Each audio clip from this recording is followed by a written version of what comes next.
Bueno, esta mañana quiero compartir con ustedes un tema muy importante que la palabra de Dios abunda sobre ella y es sobre la generosidad.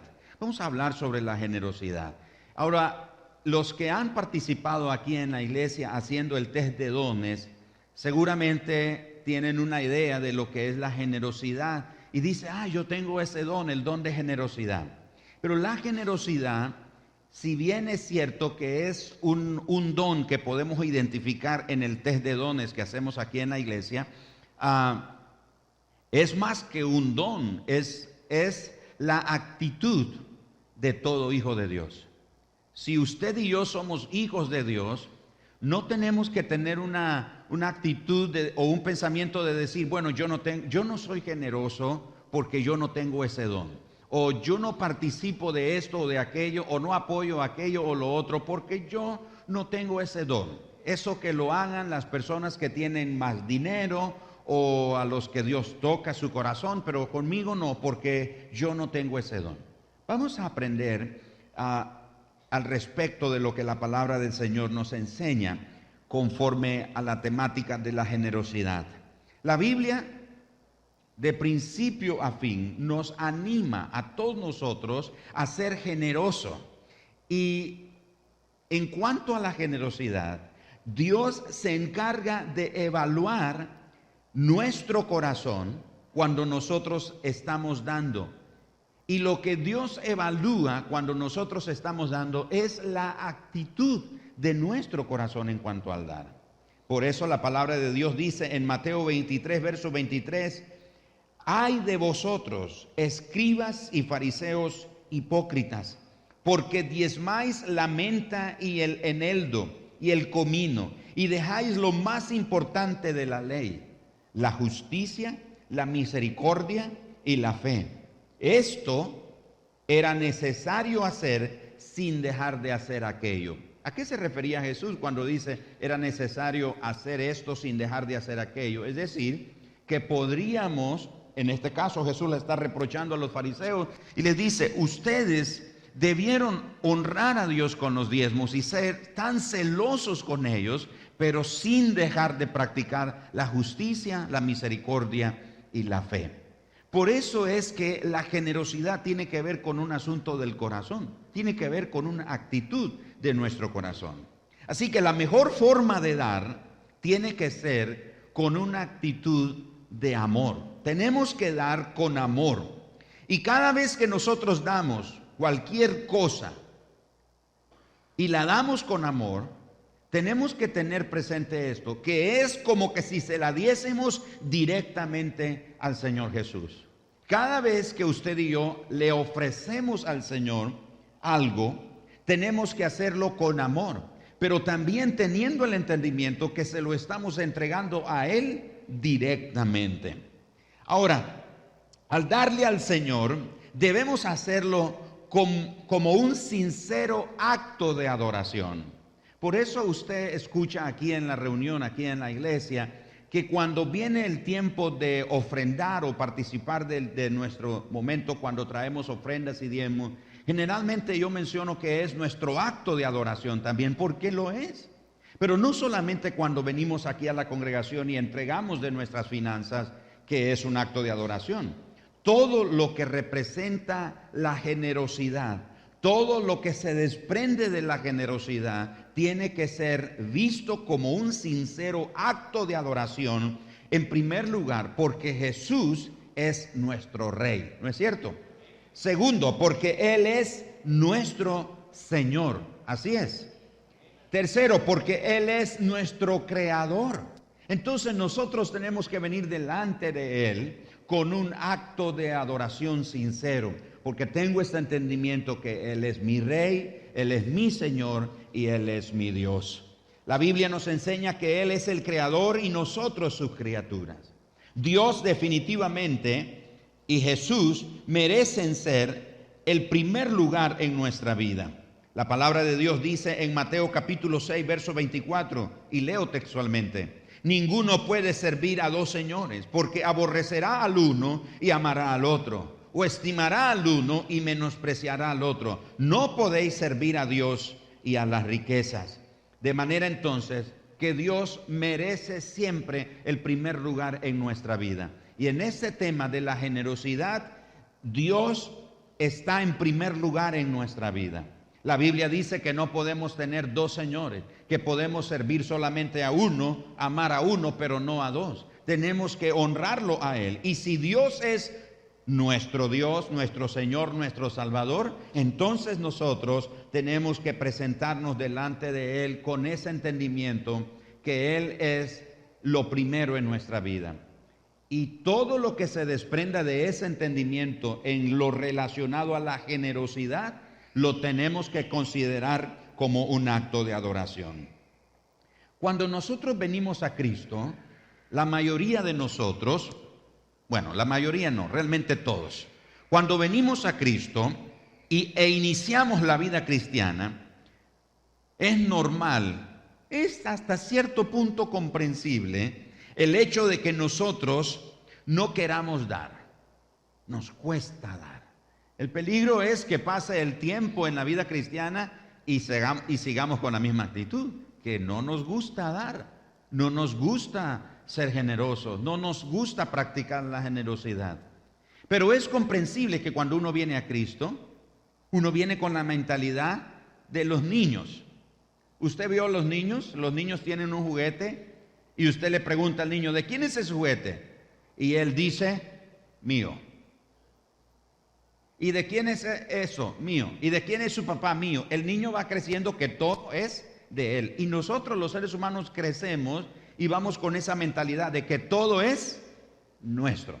Y decimos, mi dinero, mi carrera, mis estudios, mi casa, mi carro, mis cosas, mi ropa, mis hijos, etcétera, etcétera, porque tenemos esa tendencia.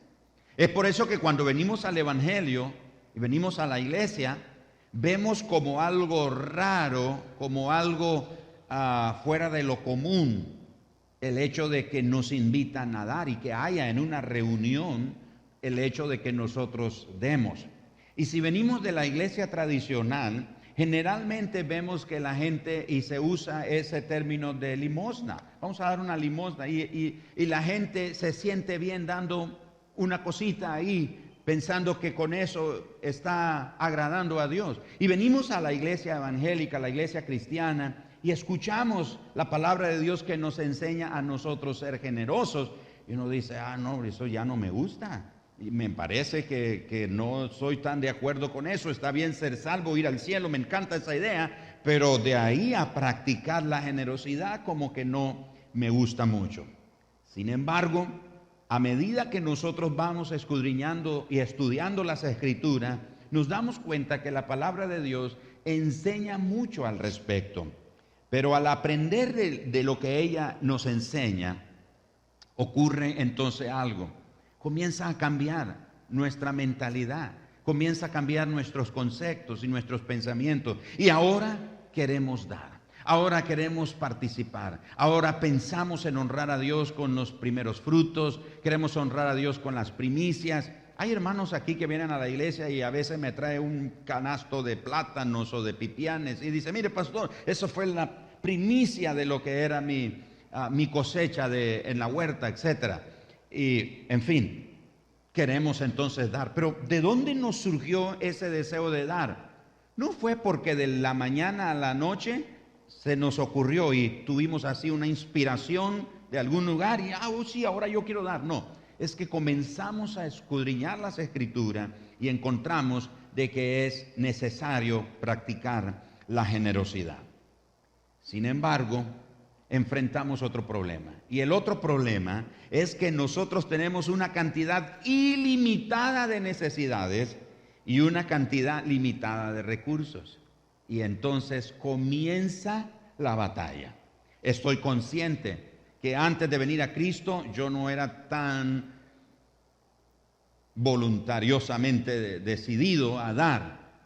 Pero a medida que he venido escudriñando las Escrituras encuentro que tengo que ser generoso. Pero cuando ya estoy consciente de que soy generoso, me encuentro con otro problema. Es que tengo una ilimitada lista de necesidades y veo que tengo una limitada cantidad de recursos y comienza la batalla. ¿A quién doy? ¿A qué doy? ¿Qué es lo primero que debo de hacer? ¿Qué doy o no doy? Bueno, mis necesidades son muchas y Dios sabe. Señor, tú sabes que yo te amo. ¿Cómo te amo, Señor? Tú sabes cuánto te amo. Pero, Señor, tú sabes que tú no necesitas este dinero. Yo sí lo necesito, Señor. Entonces yo sé que tú me entiendes, Señor, porque tú me amas. Eres Dios de amor, amoroso. ¿Cómo te amo y cómo me amas? Y nos confundimos nosotros en eso. Y caemos en una trampa que el enemigo nos tiende cuando nosotros dejamos de honrar a Dios, especialmente en el área de nuestras finanzas. ¿Cuál es la actitud que nosotros debemos de dar? Hablemos un poco sobre las actitudes del dar. Tenemos que decir que Dios evalúa nuestras acciones en base a nuestra actitud. Dios evalúa nuestras acciones en base a nuestra actitud. Lo voy a ejemplificar de esta manera. Y este ejemplo lo he puesto muchas veces y cabe hoy una vez más mencionarlo. Por ejemplo, usted escuchó por ahí, por los pasillos de la iglesia o los pasillos de la oficina, del trabajo o en el recorrido del trabajo, etcétera, que alguien está hablando de otra persona. Y usted quiere ser el Robin Hood, que quiere ayudar a esa persona que lo están matando vivo, se lo están comiendo vivo. Y usted se acerca a la persona y dice, mira, no es que me guste el chisme, no es que yo sea chismoso, pero te quiero advertir. Fíjate que yo escuché el otro día que fulano, que perengano, aquí y allá están diciendo esto y allá y mira, yo de ti tuviera cuidado de esas personas y esto allá y lo otro, y le descargamos todo lo que queremos decirle a esta persona y la persona obviamente se siente mal. Pero alguien nos escuchó que se lo estamos contando a esa persona de quien están hablando mal. Entonces esa persona nos confronta y nos dice, ¿por qué? ¿Por qué le dijiste todo eso? Y nosotros presentamos nuestra defensa y decimos, pero yo no dije una mentira, yo dije la verdad. Ahora les pregunto a todos, ¿dijo la verdad, sí o no?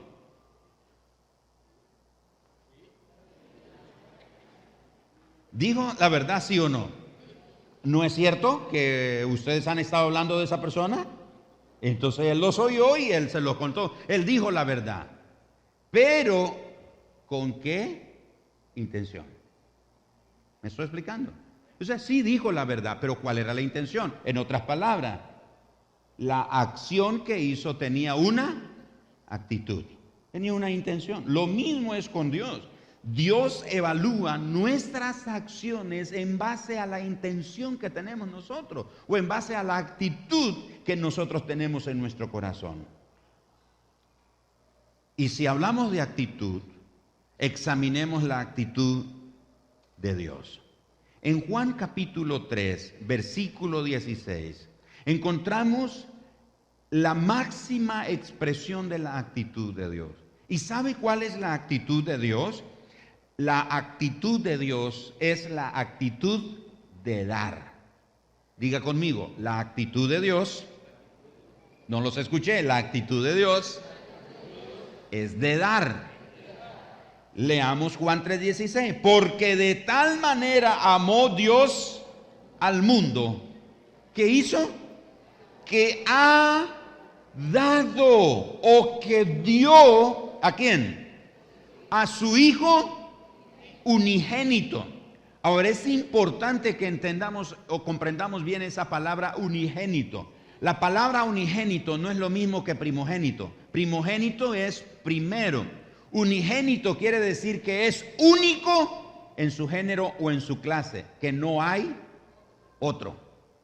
En otras palabras, nosotros muchas veces damos no lo único, sino de lo que nos queda o de lo que nos sobra, o si nos acordamos, o de mala gana, o enojados o cualquier otra cosa. Pero en el caso de Dios, la actitud de Dios es de dar. Pero Él no dio cualquier cosa, Él dio algo preciado y valioso. Dice la Biblia entonces que dio a su Hijo unigénito. Es único en su género, no hay otro.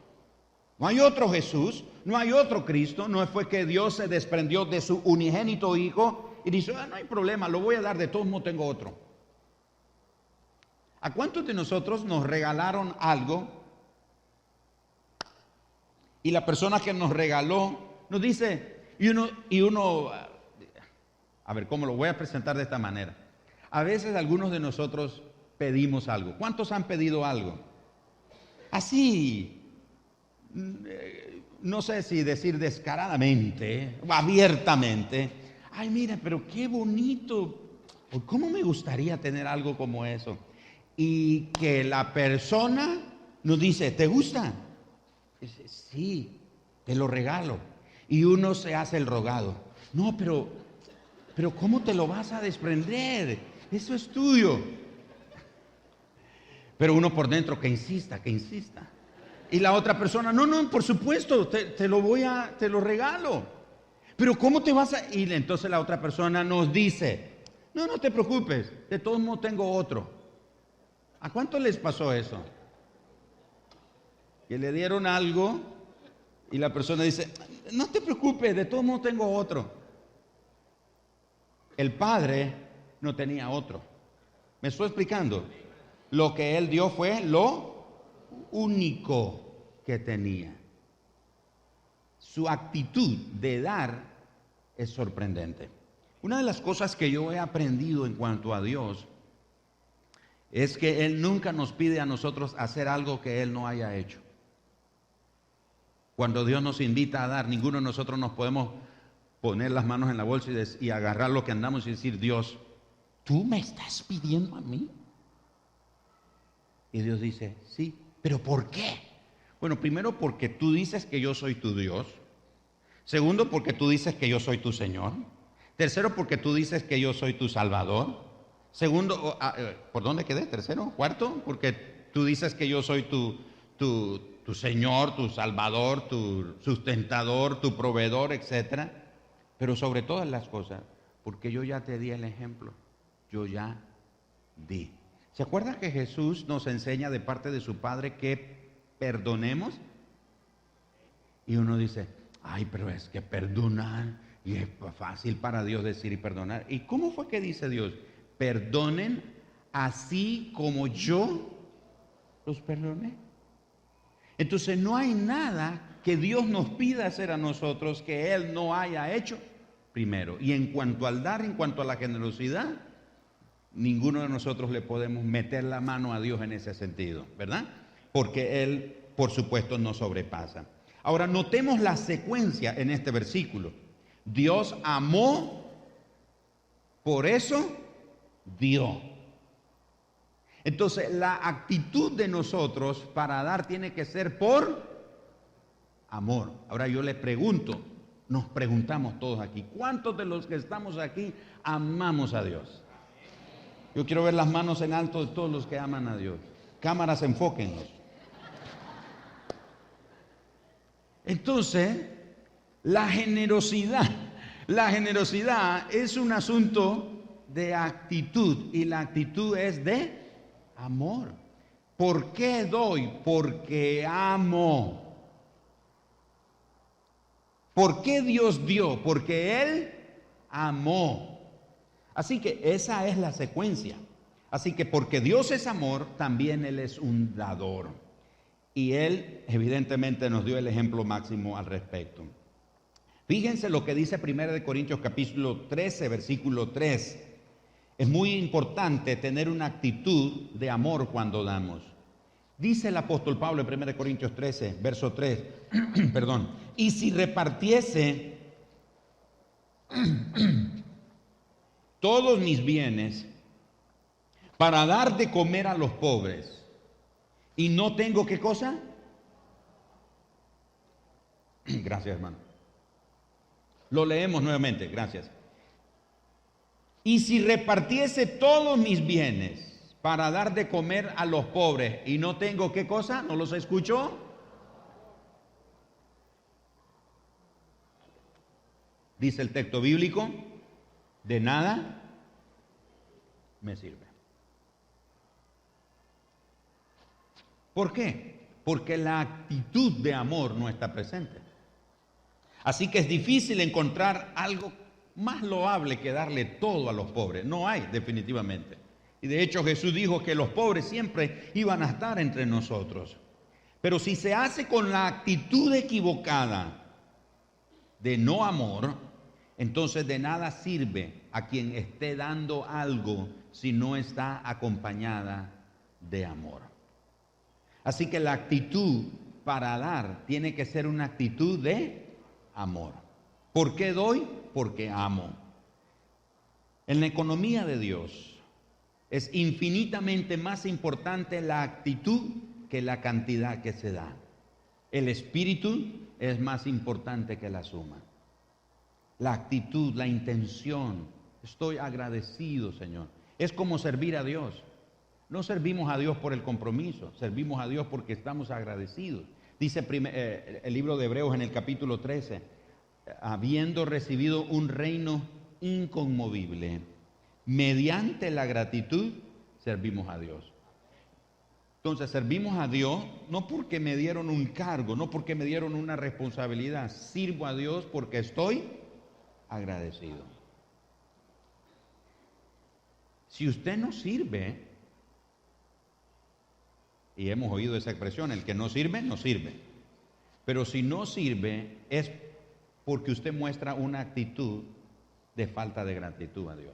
Pero en la generosidad, el espíritu es más importante que la suma.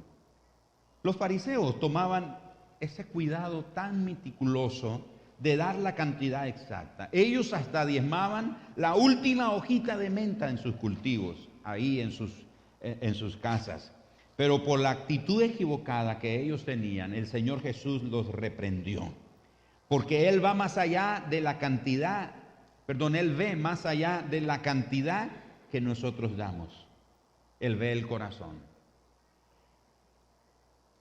Fíjese que no solo el que da una cantidad muy grande de dinero o muy numerosa de dinero, tiene que tener cuidado con la actitud que da.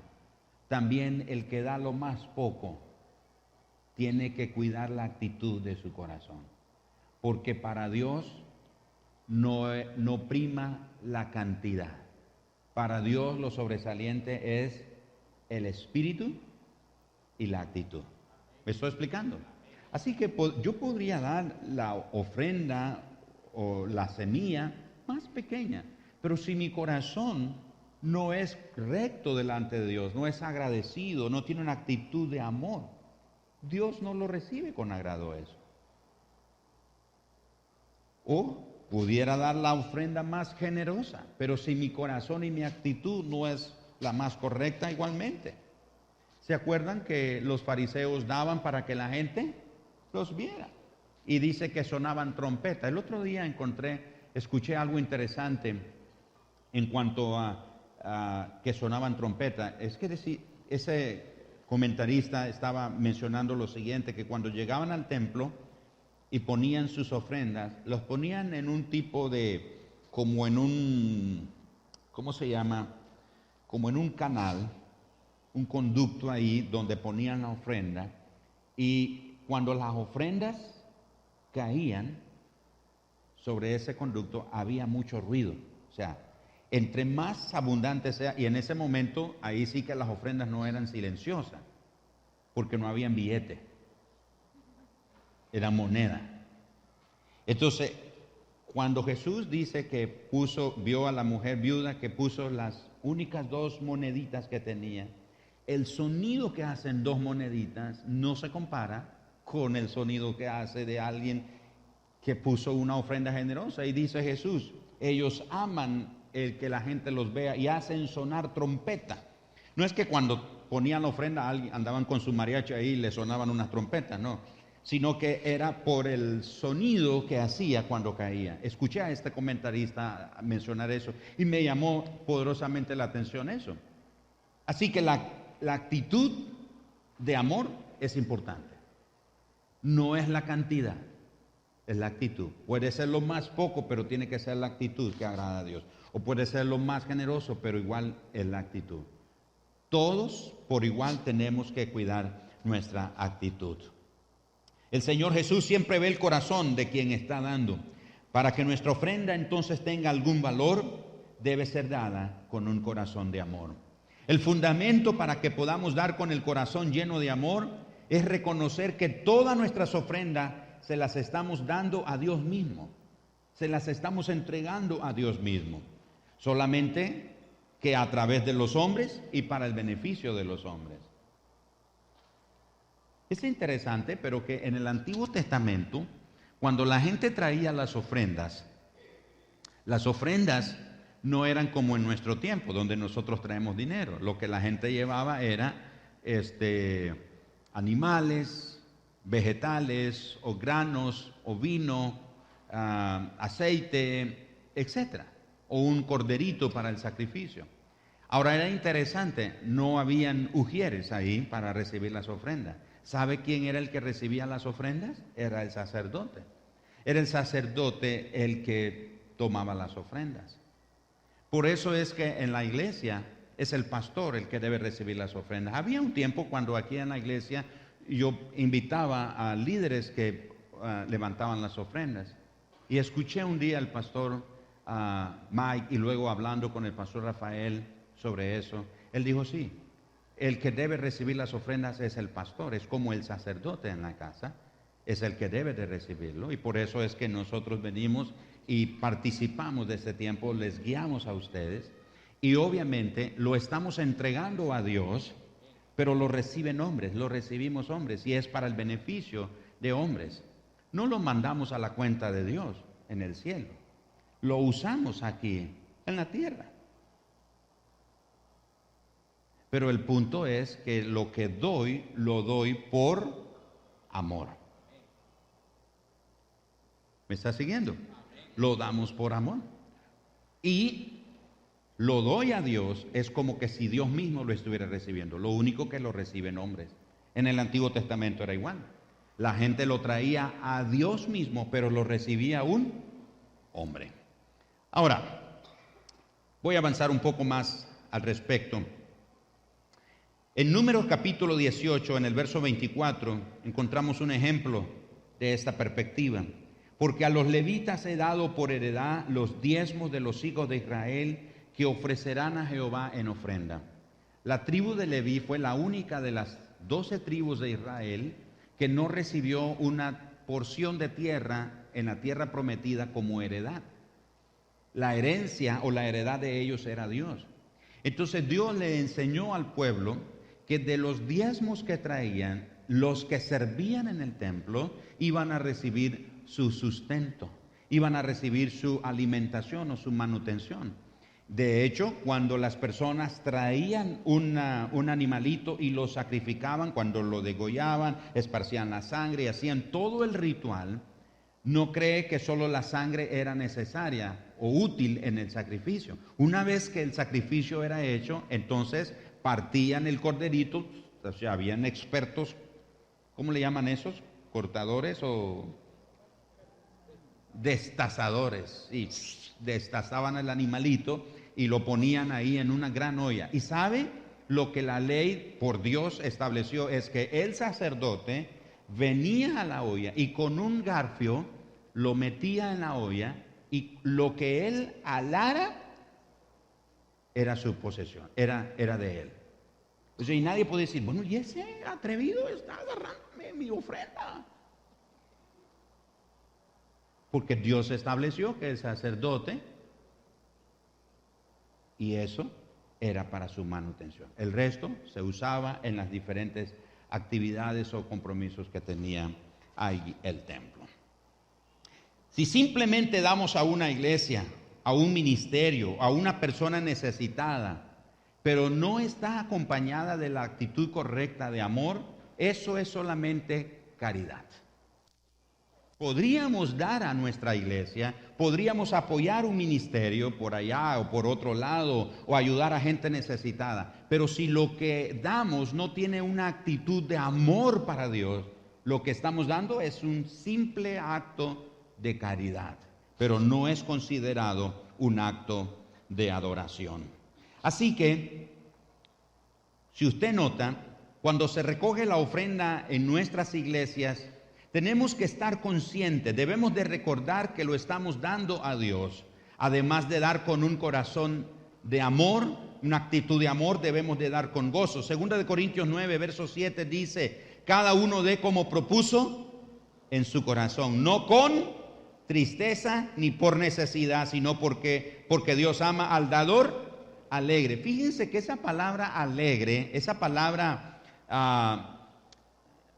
cuando dice no por necesidad, sino porque Dios ama al dador alegre, esa palabra de gozo, de alegría, es una palabra griega que se llama hilario, hilarios.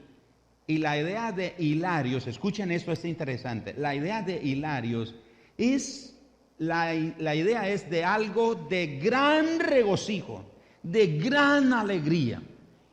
Pero a veces en nuestras congregaciones el tiempo de ofrenda parece un funeral. La gente va así toda callada, toda triste, toda... Pero ese pasaje de 2 Corintios 9:7 dice que debemos de dar con gozo porque Dios ama al dador alegre. En otras palabras, el acto, el tiempo cuando nosotros ofrendamos, tiene que ser el momento más alegre de toda la reunión. ¿Cómo tiene que ser?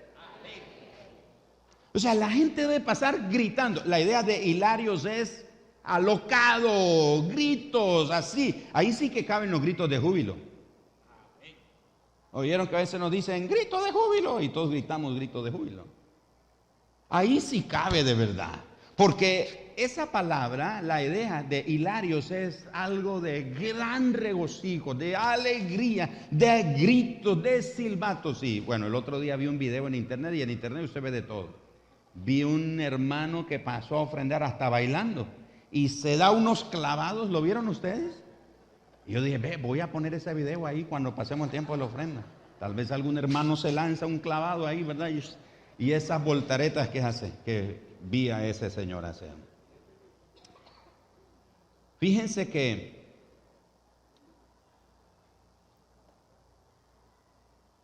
hay ventajas en el dar. Voy a mencionarlas aquí hoy. Obviamente, el regalo beneficia a quien lo recibe, ¿no es cierto? El regalo beneficia a quien lo recibe. Sin embargo, desde la perspectiva de Dios o de acuerdo a la economía de Dios, aquel que da, escuche, aquel que da recibe más que el que recibe. Desde nuestra óptica, es obvio que el que recibe un regalo o el que recibe algo es el que se beneficia. Pero desde la perspectiva de Dios, el que da es el que recibe más bendición que el que recibe. Hechos capítulo 20, verso 35, el apóstol Pablo dice, recordad las palabras del Señor Jesús que dijo, más bienaventurado es dar que recibir. Así que cuando nosotros escudriñamos las Escrituras, encontramos al menos 4 áreas importantes de beneficio para la persona que da. Número 1, el ser generoso aumenta nuestra intimidad con Cristo. El ser generoso aumenta nuestra intimidad con Cristo. Porque el dar, escuchen esto, el dar es una demostración externa de una condición espiritual interna. En otras palabras, la manera en la que nosotros damos, la constancia en la que nosotros aprendemos a ser generosos, revela también nuestro nivel de espiritualidad. De hecho, el dinero es espiritual. Cómo manejamos el dinero revela nuestro nivel de espiritualidad. Pero también el ser generoso nos acerca más al Señor Jesús, aumenta nuestra intimidad con el Señor. ¿Se acuerda que Jesús dijo en Mateo 6:21, donde esté vuestro tesoro, ahí estará también, ¿qué cosa? Vuestro corazón. Así que hágase esta pregunta a usted hoy: ¿dónde está mi tesoro? Bueno, si le dice a su esposa mi tesoro, está a su lado. Pero hablando del tesoro, ¿dónde está mi tesoro? Porque recuerde, donde esté vuestro tesoro, ahí estará también, ¿qué cosa? El corazón. Entonces, ¿dónde está mi tesoro? ¿Está en mi casa? ¿En mi trabajo? ¿En mis estudios universitarios? ¿En mi futuro económico, social? ¿En un partido político? ¿En mi familia? ¿En dónde está mi tesoro?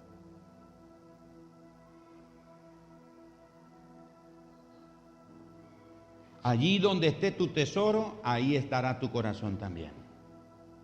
No importa lo que digamos el día domingo cuando venimos a la iglesia: Señor, te amo, eres lo máximo para mí. Acabamos de cantar cuán grande es Él, aleluya. Y sentimos que llegamos hasta los estrados del trono de Dios cantando y adorando. Pero ¿realmente mi tesoro está ahí? ¿Está en Dios? ¿En qué está nuestro tesoro? La segunda ventaja de la persona generosa es que el ser generoso madura nuestro carácter. El dar no es como damos, es como Dios se encarga de bendecirnos, sino el cómo. Porque lo que Dios está tratando en la generosidad es madurar el carácter de sus hijos. Y Dios desea que nosotros, sus hijos, seamos conformados a la imagen de su Hijo Cristo. Pero desafortunadamente la naturaleza egoísta de nosotros los seres humanos es una de las claves que nos impide a nosotros ser conformados a la imagen de Cristo. Uno se pregunta, pero ¿cómo la generosidad, cómo Dios usa la generosidad para formar mi carácter, para madurar mi carácter? ¿Cómo es posible? Recuerde que Él no nos pide hacer algo que Él no haya hecho primero. El tercer beneficio o ventaja del generoso es que el ser generoso aumenta nuestros tesoros en los cielos.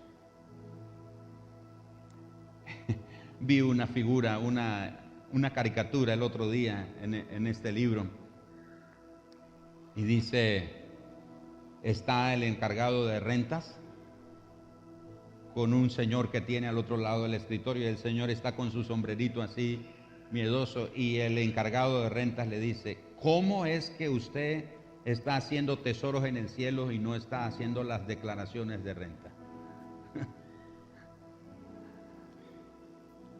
La palabra de Dios dice que no hagamos tesoro aquí en la tierra, que hagamos tesoro ¿dónde? ¿Usted sabe que tenemos una cuenta en el cielo?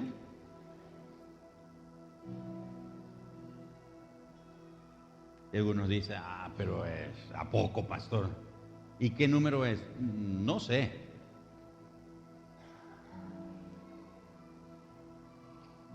Pero hay una cuenta donde nosotros podemos depositar. Cada vez que nosotros participamos de la generosidad, de un acto de generosidad, nosotros estamos haciendo un depósito. ¿De dónde cree usted que en una forma inesperada muchas veces Dios te provee, te suple? La palabra de Dios dice que el que siembra escasamente cosecha.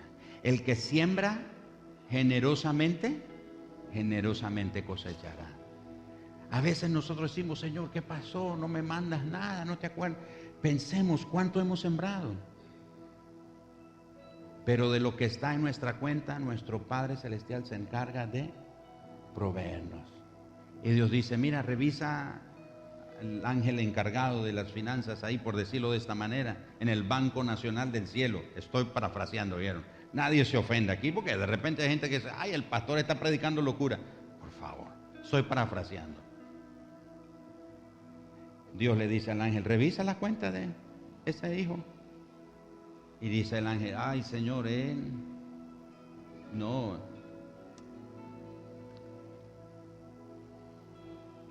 Háblale en sueños, Señor. Tal vez él así entiende, pero no da. No es generoso. No tiene fondos. Bueno, pues no hay cosecha. Y va con el otro y dice, oh sí, Señor, mira este. Es muy generoso. Entonces Dios se encarga de enviarnos bendiciones de sus riquezas. Y las riquezas de Dios no solo tienen que ver con dinero o bienes materiales. Tu hogar está en armonía. Tu matrimonio está caminando bien. Tus hijos están temiendo a Dios. Tus hijos están saludables. Tu vida está saludable. Tu carro no se descompone. El combustible te rinde como que si anduvieras una pipa detrás de ti. Y uno dice, ¿cómo es posible? Eso es el favor, la gracia de Dios, que se encarga de ver que si tú eres generoso, Él toma cuidado de ti.